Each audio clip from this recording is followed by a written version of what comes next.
Anyway, to give us the journey of Agusan del Norte towards a hate-free province province, we are called on our Honorable Elizabeth Calo, Board Member of Agusan del Norte.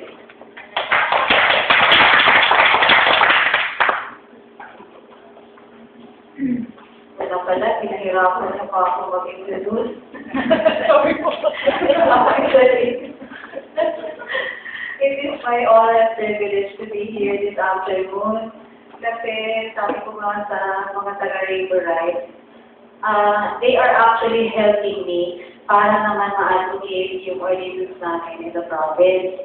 But to give you a background first on how we were able to come up with the ordinance, bigyan na lang natin ng palakpak. Isa lang isang palakpak kay isang batasman. Because before we started with the anti-discrimination ordinance, nagpasa ng proposal si Isang, but it was specifically for the LGBT sector, and we wanted it to expand to other sectors na talagang nag-discriminate naman. So during our first committee meeting, we invited representatives from all sectors, including those who we think are being discriminated upon in the province, like yung mga senior citizens, the youth, the PWDs, the women organizations, Muslims, ethnic groups, ano pa ba? And others, no? So we, as much as possible, we wanted to get the voice, to hear the voice of all the sectors that will be affected by this ordinance. So after the first committee meeting, that was when nabuo na yung title. Sa title pa lang actually, medyo marami ng questions, marami ng nadagdag. May I acknowledge the arrival of Attorney Peter Elizalde, the Commission on Human Rights, Caraga. I was looking for him kanina pagsabi sa Human Rights Attorney. Anyway, so Attorney Elizalde is one of our favorite resource individuals in the crafting of this anti-discrimination ordinance actually. So I'm very happy that he was also invited today. So from the title itself, I would like to hope, I hope that all the sectors that needed protection from us have already been included. So first and foremost, the title, nagkaisa rin kami. I think after 2 meetings and 2 public hearings, nagkaisa rin kami sa title. Sa title pala medyo nahirapan na ako, puno na siya.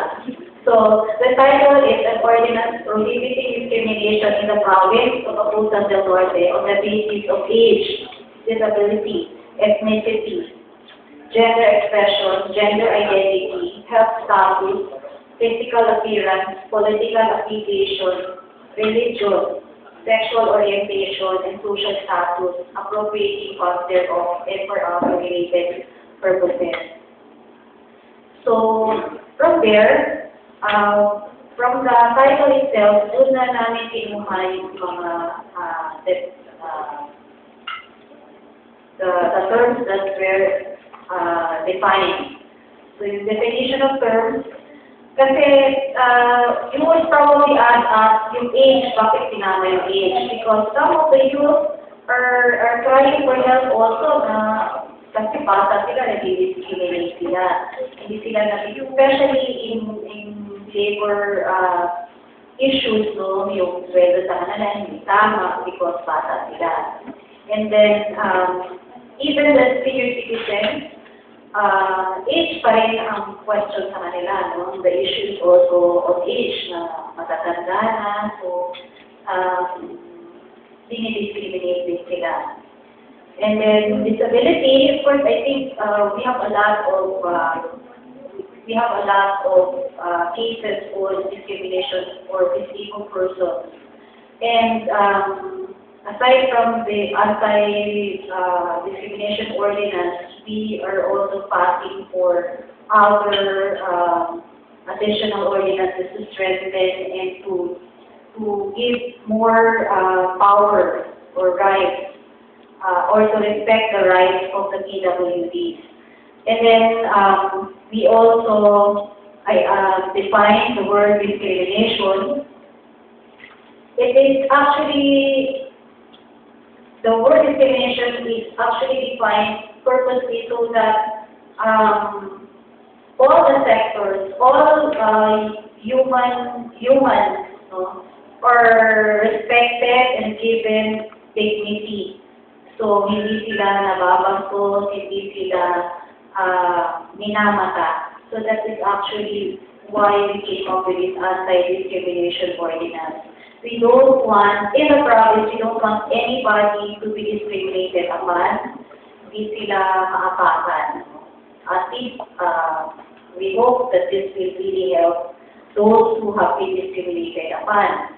And then as for ethnicity, we were very privileged to have with us in one of our committee meetings a member of the ethnic group in Kitcharao, and she is also still a student.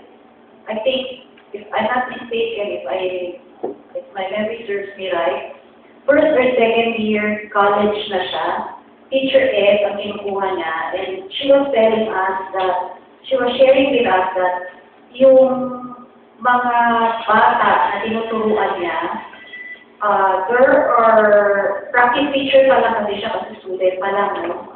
And she heard cases na yung mga grade school students halos hindi daw hawakan ng mga teachers nila in Kitcharao. There is a barangay na parang ayaw hawakan, yung parang nanihiri. So, it was really very sad. That's why talagang gusto namin nakasali dito ethnicity as part of the anti-discrimination ordinance. And then, of course, gender expression. This was coming from the original proposal that was given to us by Isaac Mahatman. So, gender expression and gender identity. Meron pa mga question na hindi namin naisama ang IQ. LGBTIQ kasi sana. And then, I did want to decide on that alone as the author. Kinuha namin yung consensus of the group, and it was not approved na i-include siya. So, LGBT lang talaga. Then, health status. Of course, we have cases na may mga stigma, especially for HIV/AIDS victims, no? So, this is particularly for them, yung health status na kasali. And then, physical appearance. This came up that itong physical appearance because there are, yung sa anti-bullying law naman, no? Yung mga youth, no? Yung mga children na binubuli sila, they are being called names. So, kaya we came up with physical appearance.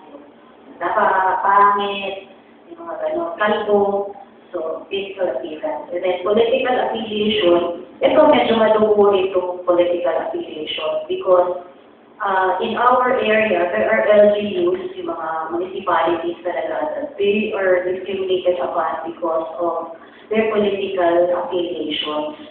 So, we are hoping that with the inclusion of political affiliation as part of anti-discrimination ordinance, especially in the workplace, hindi sana siya talaga maapakan or ma-discriminate upon because of political affiliation. So we're hoping that there will be changes that will be made sa orientation ng mga tao in the province regarding political affiliation.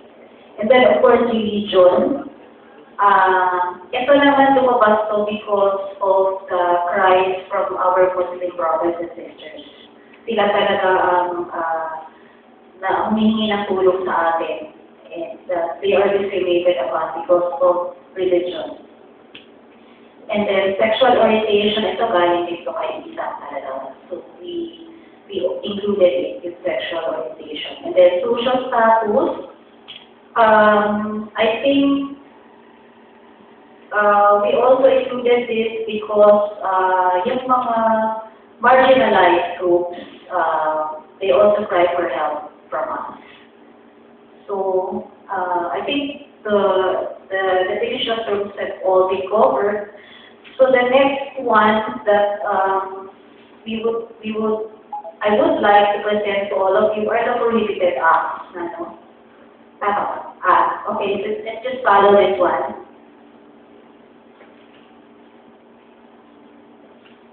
Kanina ko lang ito nakita, pangalawa ko palang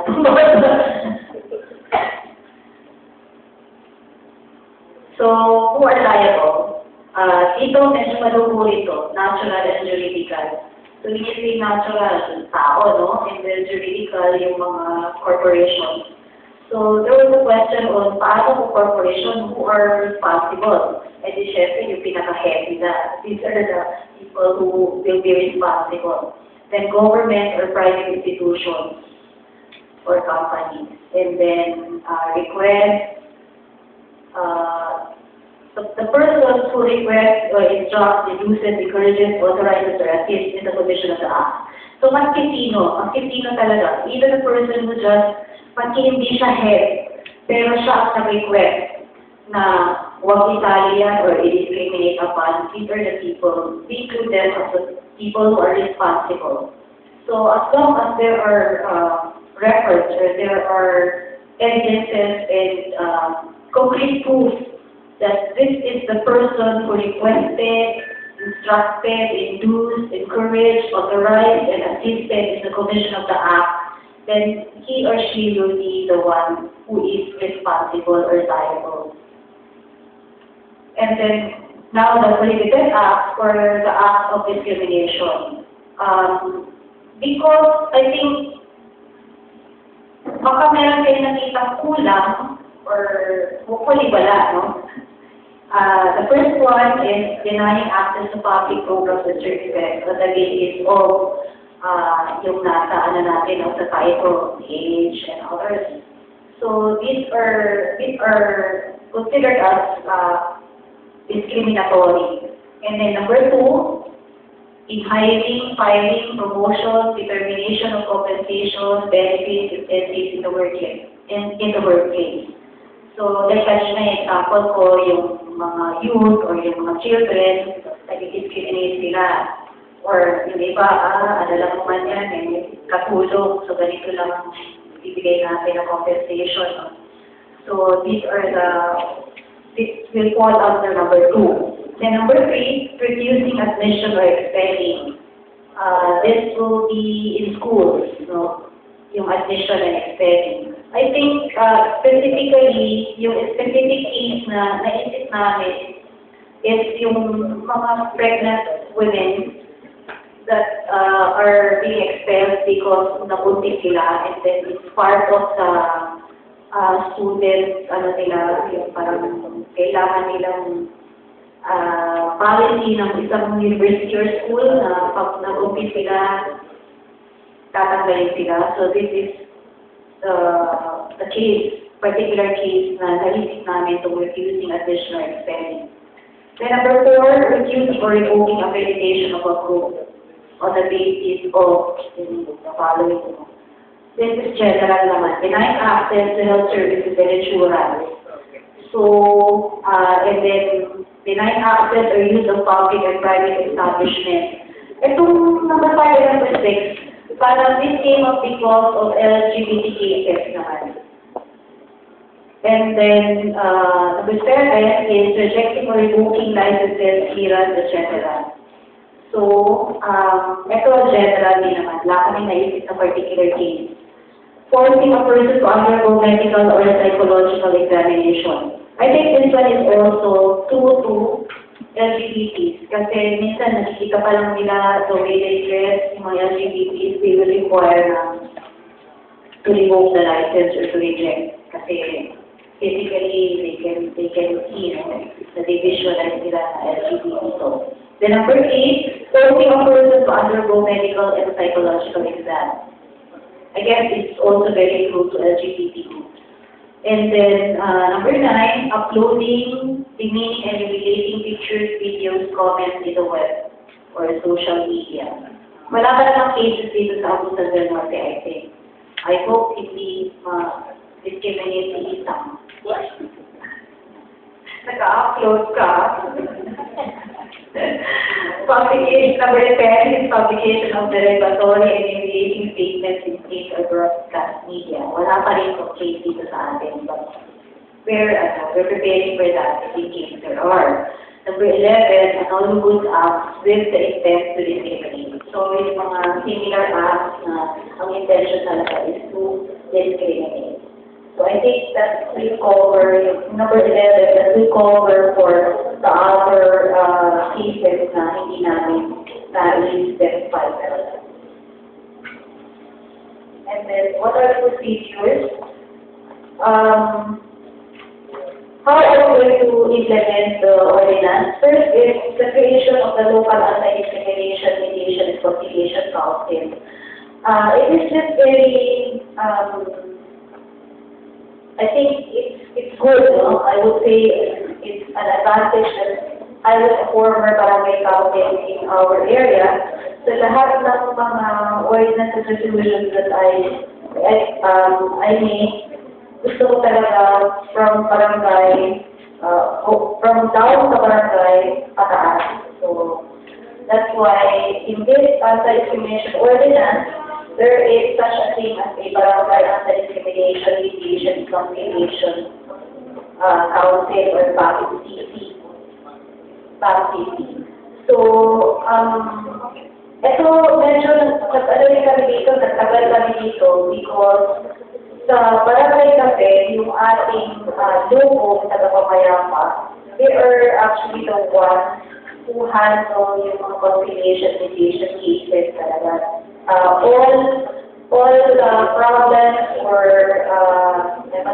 hindi pagkakaisa ng mga mamamayan ay dapat tumaan talaga sa barangay conciliation mediation council. So, that's why, ginawa namin ito para anti-discrimination mediation and conciliation council. Baka naman kaya na sa barangay pa lang ayos na nila. We would be very happy for that. And then, the next one, syempre, from barangay, kung hindi naman ma-resolve ng barangay, we will elevate that to municipal. But if you will notice, yung mga higher councils, like municipal and provincial, basically, yung kanilang function really is to receive the complaint. Sa mediation, it is more on the barangay level. Kung kaya ng barangay sa barangay. Pag hindi kaya, I think, filing of cases is already at hand. So, tulad sa mga courts talaga. So I have to specify what are one function. But basic naman yung mga functions nila, receive complaints, give notice to parties. So from barangay to provincial, these are general to the council, no? Receive complaints, give notice to parties. And then in those proper agencies, the thing is, kung hindi ma-mitigate or ma-conciliate sa kanilang level, then it will be elevated to the proper agencies. For example, if it concerns work or employment, pupunta sa DOLE. If it concerns, ano ba mga concerns? I think also employment, civil service, and then Commission on Human Rights, and then it's not prosecutor. Doon na mapupunta sa kanila, and the other courts. And then conciliate and mediate.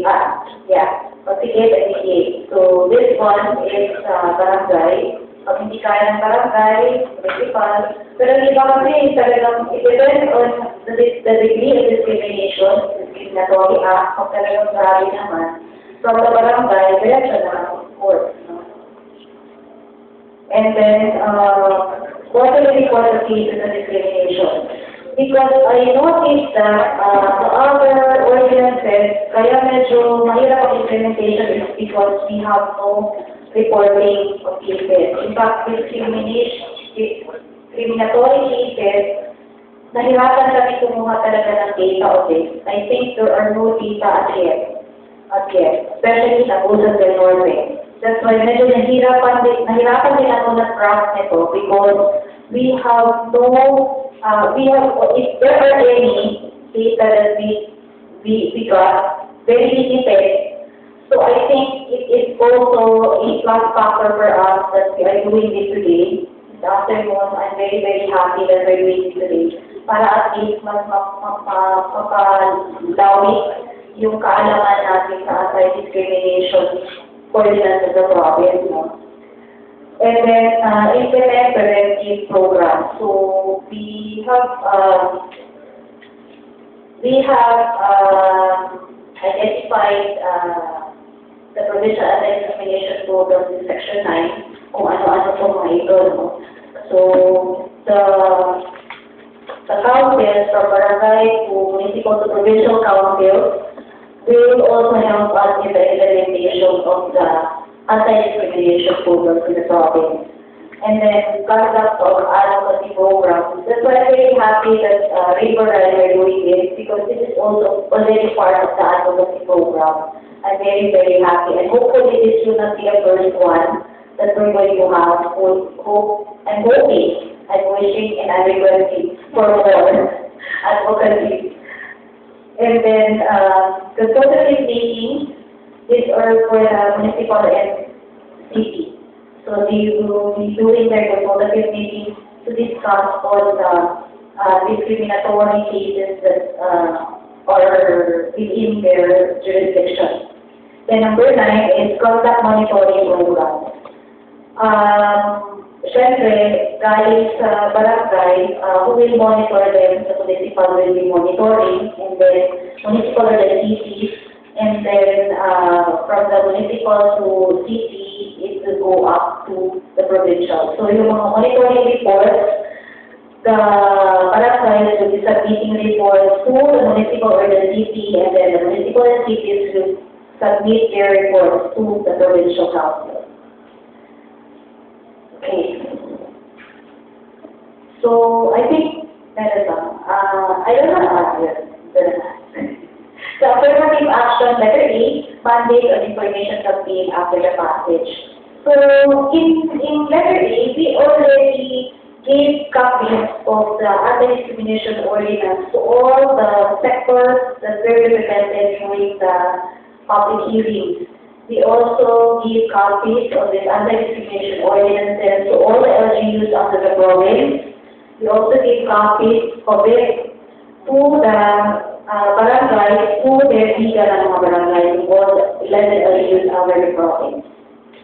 And then letter B, discrimination and stigma reduction program. So number 1 on the letter B is the capacity building education campaign. Number 2 is the discrimination and stigma studies and data bank. And number 3 is discrimination and stigma monitoring. So these are all stated in section 9 of the ordinance. So I have to explain para hindi tayo matagalan. And letter C, under affirmative action, access to scholarship, skills, and livelihood opportunities. And then access to legal representation. Ito talaga medyo, I think, medyo mahirap-hirap itong access to legal representation, but we are requesting, especially yung about cases, then, we have experience on that, medyo mahirap talaga ng legal representation. Because if it is the ordinance, we will see to it, the province will see to it that there is an access to legal representation. And letter E is the policy review. And the policy review, we have a committee on that, handling it. The committee has been on policy review in the Sangguniang Panlalawigan. And then, for the Serenong case, I don't know kung maliit yan, but I guess this is because we have a limit on our penalties under the province. So the maximum, binigay na namin yung maximum sa per offense na 5,000 and imprisonment of 1 to 30 days or both. Or kung whatever is the penalty that will be given by the court, by the higher court, hindi na namin hindi nakasali sa ordinance. But as far as the council, the court will give kung sa ordinance, ito yung mga nilagay namin. Because it's within our authority. The appropriation is 250,000 annually. The appropriation, kasi makasali siya sa appropriation. Siyempre, yung mga meetings, no? We would suggest yung meetings of the councils would be regular meetings. So, quarterly meetings, especially in the barangay. So, kaya ito dati yung monitoring kasi baka hindi sila mag-function. Like the other special councils or the special bodies in the LGU, minsan hanggang creation lang hindi sila nag-function. So it is really very important. And then the 250,000, it was also discussed during the public hearings. There were several public hearings, I think 3 or 4 public hearings that we conducted, na kasali na dito yung whatever expense that nag-incur with the legal representation and scholarship po. Pausa. I think that's all. Thank you.